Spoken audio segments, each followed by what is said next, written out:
3 people were killed, 2 seriously injured, and countless others affected. When we started preparing for our Cincy Strong coverage, our intention was to go back to that day. Along the way, we realized this wasn't about going back, but moving forward, sharing the stories of the survivors, celebrating those we lost, and honoring our brave first responders. That's why we won't be acknowledging the shooter or showing video of inside the lobby. We want to thank everyone who let us into their offices and their homes in hopes that we celebrate Cincinnati's strength. What was your first inkling that you had victims? The very first one was my approach. I saw Whitney on the ground, and she was in that revolving door, stuck. I knew, as a person of faith, I knew where I was going. And I didn't want it to be the end. I was worried about my family, but I just, in some ways, had peace about what was going to happen. And then all of a sudden, Al came out of nowhere. She looks at me eye to eye and says, hey, you have to help me. I'm married and I have 2 kids and I want to be a mommy again. And I could see the fear in his eyes. It was difficult to understand or comprehend why he wasn't immediately saving me, but I now know there's protocol. You have to make sure that you eliminate the danger, you take down the shooter so that no one else can be harmed or injured. That there's no more shots being fired. I said, this is our time. Another officer, Darren Hoderline, helped me pick her up out of the bed of glass, and then he actually took my spot, and I helped Whitney over to a marble flagpole. Have you seen the picture of you laying on the flagpole? Yes, it was impossible to avoid that one. It's okay. It's okay. It's what happened. Me being a spiritual person, there was a prayer on my way there, and then a prayer that she survives this. I'm not a physician. I don't know, what physicians know, but what I knew about my situation once I got to Al and out was that I was breathing deeply without really much difficulty, and my heart was beating strongly, and I knew that my head had not been hit and that I was making decisions and calling shots and all of that, and I thought these are 3 really good things. I mean, we have gloves, things that we need to put on to that, but it went straight to saving her life or trying to save her life. They couldn't put one on my right arm because it was too badly damaged, but they put one on my left arm, and then they tried to do everything to make me comfortable. I remember they took off my shoes. I told them I couldn't sit up. It was too difficult, so they laid me back. I asked her, is there somebody I can call for you? And she says, yes. Can you call my husband? And this is another funny moment. I remember I gave him my phone number instead of my husband's phone number. So he said, Whitney, that's your number. Yeah, you're right. Sorry, here's Waller's number. Hey, there's been an incident in Cincinnati and your wife was involved. She's alert. She was injured in this, but she's alert and she's talking to me. He passed the phone over to me, and back to me being focused on what I had to do to survive. I didn't even tell him I loved him. I said, I've been shot so many times, it hurts so badly, but I am breathing deeply, my heart is beating just fine, and my brain is working, so just get up here. That's all I said. I have such regrets that I didn't say more, but that is all I said. I didn't do it all by myself. From the first caller to the call taker to the dispatcher to displaying it to the officers. To her will to live. She had a will to live. Al is a really important person in my life. And Whitney considers you a friend. Whitney is Whitney. Whitney is something else. Yes, she's called me. She's sent me pictures that she wouldn't be able to have Halloween, Christmas with her kids. Have you been back to Fountain Square? I did go back to Fountain Square. I didn't go into the building, but I don't know that I need to because I actually never made it into the building. I only made it into the revolving door, and it was a couple of months ago, and I felt like I was making it a thing. You can't go back there, and I'm not one to not do things, so I said, you're gonna do this, you're gonna go try it. And as we started to come around and get closer to the revolving door, I got emotional, and it's just hard to describe the feeling in the pit of my stomach. So I started to think I would just back away from it. And then out of nowhere on the intercom, Whitney Houston's I Want to Dance with Somebody played. And that probably sounds really trivial and silly, but I love Whitney Houston's music. I love dancing to that song with my kids, and it was such a goosebump moment. Like, of course that's the song that's playing. You're not here to think about this revolving door and all the, horrific things that happened within it. You were here to be reminded that you got out of that door and you got to go back to your kids and you got to listen and dance again to Whitney Houston with them. That is all that matters. This door means nothing. So it's literally like we're standing there just talking, having a meeting, and then, half a second later, chaos is broken out. Brian Sarver is in charge of the Fifth Third account for commercial real estate firm CBRE. He was in a meeting with colleague Rick Newcomer when gunshots rang out. My back was to the shooter when the event actually started. I was the first person shot, so I didn't see anything, right? I just heard a loud pop, really, from what I remember. You said your instincts kicked in as to what to do. Sure. So I had been in that lobby several times, and I had actually I'd eaten the potbelly space as well. So I'm very familiar with the layout of the floor plan. That is what saved Sarver's life. He knew where the exit was. With the sound of gunfire all around, he went straight for that door. As I dove down the stairs, I'm literally going down on like my stomach, like you would slide down a water slide. And I remember standing up, I'm like on a platform kind of in between the floors, a stairwell in between the floors. And I saw, and I looked up because I remember thinking he's up there somewhere in the lobby, and I see Rick kind of hobbling down at the same time. Rick Newcomer was also shot. Both men were bleeding and in pain when they came to another door. Rick, in one of his final moments, helped them escape. He swiped, his badge got us through the door. We kind of helped each other get through the door, and I remember we pulled the door shut because we're like, I don't know if he has access to this door or not, but I'm gonna shut the door.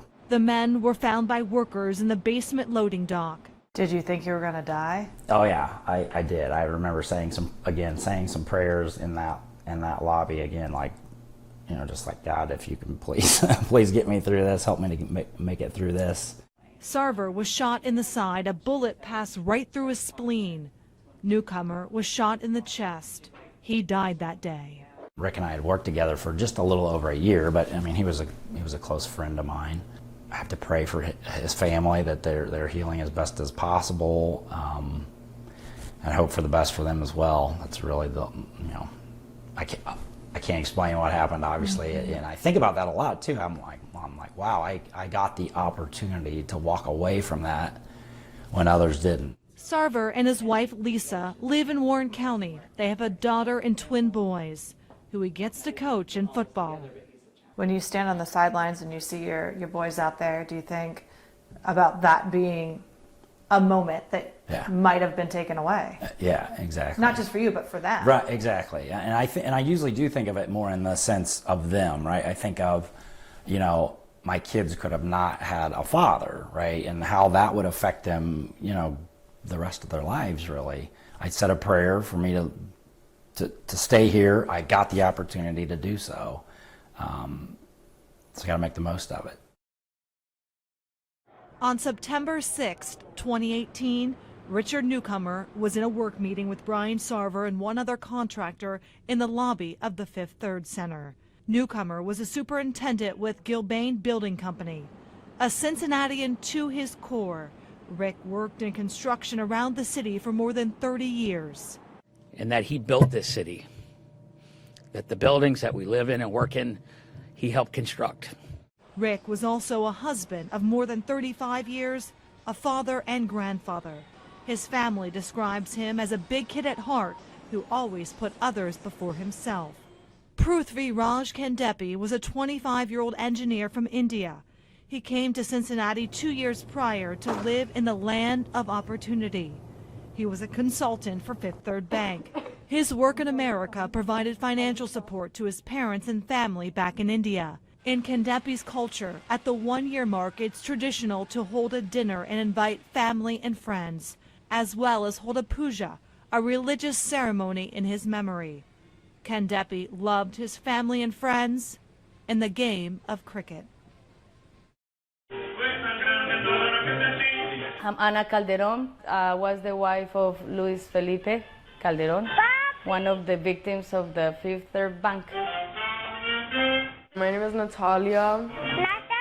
My dad is the one that passed away in the Fifth Third shooting a year ago. I'm Andres Calderon, and I'm the son of Luis Felipe Calderon.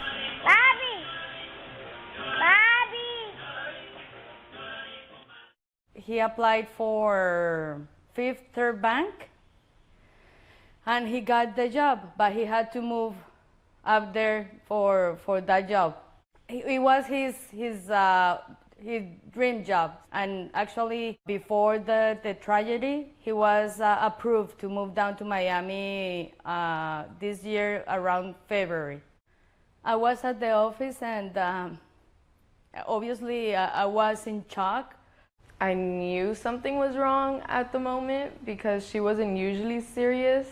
I can tell when she cries, and like I saw her from a distance and she was crying, so I knew it was something with my dad. Life has to go on, and it's really tough because sometimes when you realize that he's in here, it's pretty bad. It's when reality check hits you, it's really, really bad. And I know for my kids has been really tough as well. I try not to think about it that much so I don't get as sad. What I love most about him, it was his jokes, his laugh, he stayed calm with any situation. We would always go to restaurants in South Beach or in Coral Gables, and when he lived here, we would go every Sunday to brunch. I remember him as being strict, like strict. He wouldn't let me do anything if I didn't have his permission. But he was also really funny and really fun to be around. And his company was really good. I can't learn from anyone else how to talk to girls, how to be a teenager, really. And I don't know who to ask. The loving father that he would always put me and my brother first before anything. And his daily calls, they were the best. His hugs. His kisses and his hugs and his everything. Thinking of him, of not having him there, is really hard for me because I always pictured him there with me. And through every milestone, every little thing that I go through in my life, I just want to be able to tell him and him be proud of me and him congratulate me, just like thinking that I'm not going to have someone to walk me down the aisle, like, which is a tradition. Having your dad walk you down the aisle, and just thinking of that obviously makes me sad, but I have to stay positive and know that I'm doing everything to make him proud. We give a strength to each other. I know we do. But sometimes you break and sometimes you miss him so badly.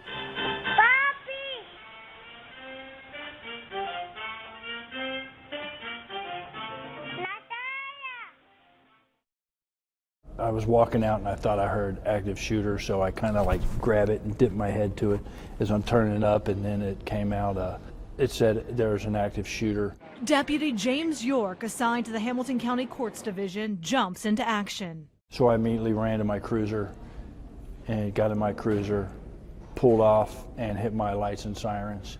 Cincinnati police officer Al Staples, also on routine patrol near Fountain Square, hears the dispatch. I wouldn't think that somebody was going into an office building just to fire a shot. So I thought maybe a robbery. So I was thinking coming in from 5th Street would be I would see somebody running across maybe with cash or something like that. Officer Staples runs towards the bank lobby and sees a woman on the ground. She looks at me eye to eye and says, "Hey, you have to help me. I'm married and I have 2 kids and I want to be a mommy again." Mine was stay down. That woman is Whitney Austin, an executive at Fifth Third, a wife and a mother. On the other side of the building, Deputy York tracks the gunman. As he came across this way, I brought my M16 up, and I got my bead on him, but I didn't shoot because right on the opposite side of him, by the windows, were the Cincinnati officers. Cincinnati police officers fire, shooting through the glass, the bullets hitting and killing the gunman. Law enforcement rushes into the horrific scene. Checking that victim. Yeah. 3 people die. Bullets hit 2 others. A wounded Brian Sarvers dove to an exit door to safety. Whitney Austin, who suffered 12 gunshot wounds, lives thanks to the quick response from police. Another officer, Darren Hoderline, helped me pick her up out of the bed of glass. And then he actually took my spot, and I helped Whitney over to a marble flagpole. While another officer was with me, Sergeant Kara Grace, she was putting on the tourniquet. As people were still trying to approach, we still had to keep people back. So stopping the bleed could have helped save her life. Yellow crime scene tape wraps around the heart of our city, Fountain Square. You can just see something or hear something, and it'll continue to play in your mind. 30 years is a long time to be a police officer.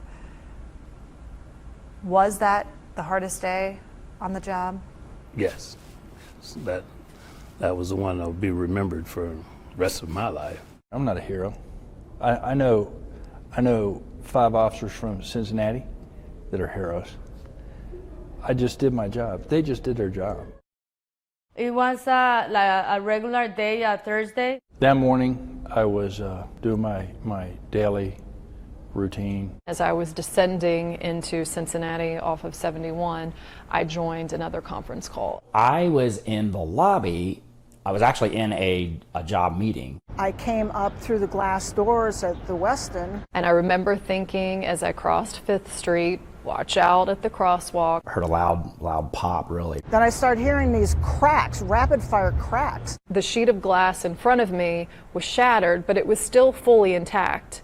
And so I thought, well, that's kind of weird. Maybe somebody threw a rock at the door. People are going to their offices and they're dressed in business attire, and they were literally falling down on the ground, putting their briefcases over their heads. Kind of luckily, the way I was standing, there was a stairwell towards my right, and I basically just did like a nosedive down those stairs, as I continued to hear gunfire. Pushed with my right arm into that revolving door, and instantaneously that's when I was hit by the first barrage of bullets. I was walking out and I thought I heard active shooter, so I kind of like grab it and dip my head to it. The scanner traffic came in and the desk notified us to get down there as quickly as possible. And they said Fifth Third on Fountain Square, Walnut. I got out of my cruiser, deployed my M16, racked it in.